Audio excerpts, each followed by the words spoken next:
So you guys know on my setup how I have my Stream Deck down here. I have it set up with some button controls and stuff like that because I like having, button box and stuff for like ignition and startups and stuff like that. It kind of like, the immersionness. Well, PXN is going to help me out with that. CB1 button box is something that I was very interested in when they said they wanted to send one out for me to take a look at. So we have it today. We're going to take a look at it. We're going to get it set up, and we're going to break ourselves into the immersion of this. So let's just take a look at what we got inside here.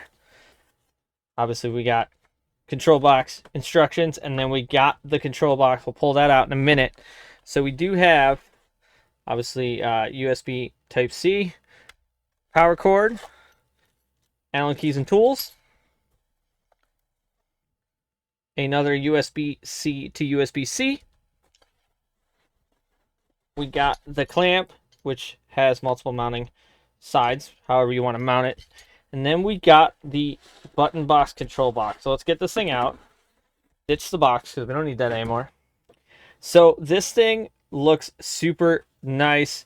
There's a lot of different mounting points. Super cool, super sleek. We got on-off switch on the back. But it's something that I like the immersionness of having, starts ignition toggle, engine start buttons. So it looks like we got some ABS controls, some traction controls. We have all these very nice buttons as well as enter, exit, and we got a really nice joystick for controlling, menu settings if you want. We got an up and down toggle, a couple toggle switches. These are three position toggle switches. This one is just a spring-loaded like up and down, so that's sweet. So definitely really nice, and I feel like this is gonna look really good on the rig. But I feel like we should try and plug this thing in real quick and see what type of lights and stuff we got in it. So we're just gonna extend out the cable here. We're gonna put it up onto the top of my PC, and we're just gonna plug it in here on the table before we go get it mounted on the rig. All right, so we're gonna go plug that in the back there. So we do have an on switch, and there we go. We do have an on switch. We do have lights and everything. Oh, that's kind of cool. So when you flip that on and you push the ignition start, it stays on until you toggle it off again. So we also have all these. Now I believe, from what I remember, we should be able to, yep, if you hold the top button and turn the dial, we have all these different colors that we can choose from.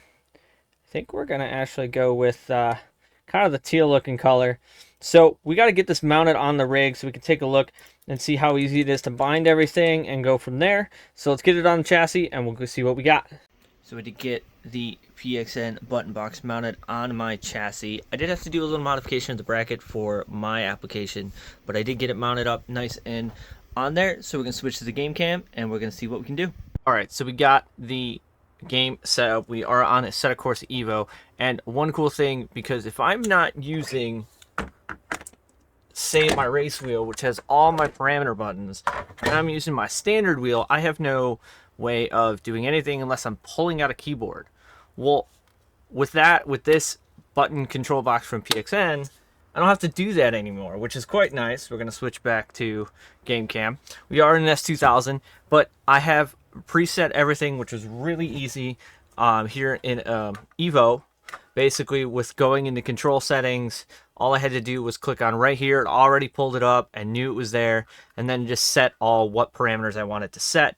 And it's really nice to have the escape button already on the control box, rather than having to pull my keyboard out, find it, whatever, or use the mouse. So it's kind of nice.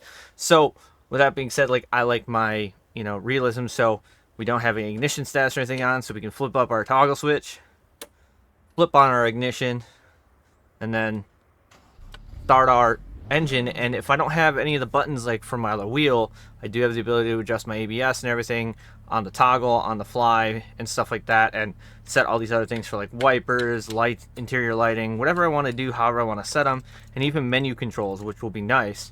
So we're just going to go full send. in the S2000.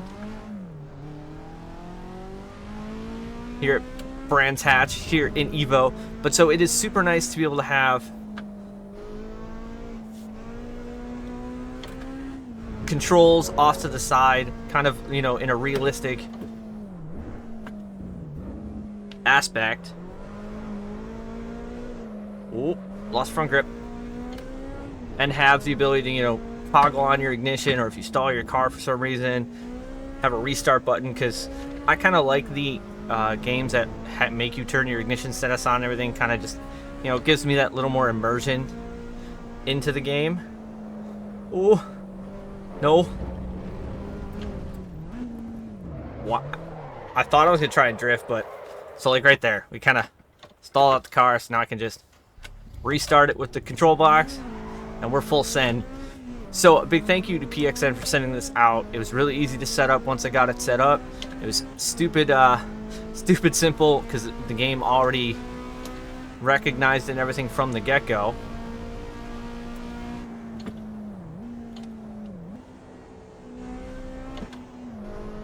Oh, I should have stayed in third. So it's definitely a cool immersion thing, and having it right where, you know, say a race car would have it and everything like that, to make my chassis a little bit more immersive is quite nice. A little skatey there, but that's fine. So if you're looking for a good, you know, small, compact control box with a lot of features, because we have a lot of buttons that we can program in here, this one from PXN is definitely a great choice.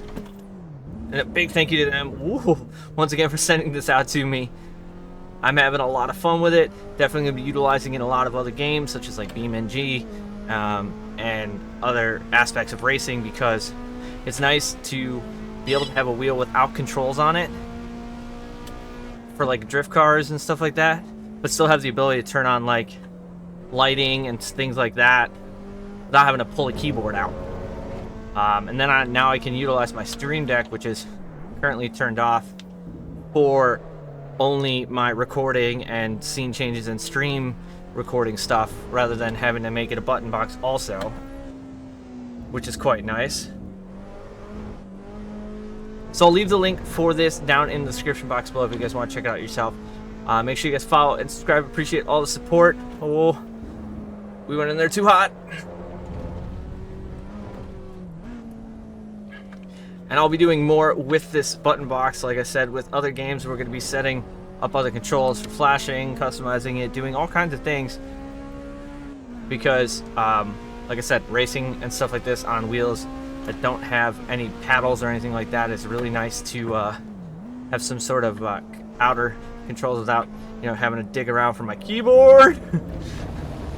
So that'll do it here for this episode here on the channel. Hope you guys enjoyed it, and hope you guys come back for another episode. We're just gonna toggle off.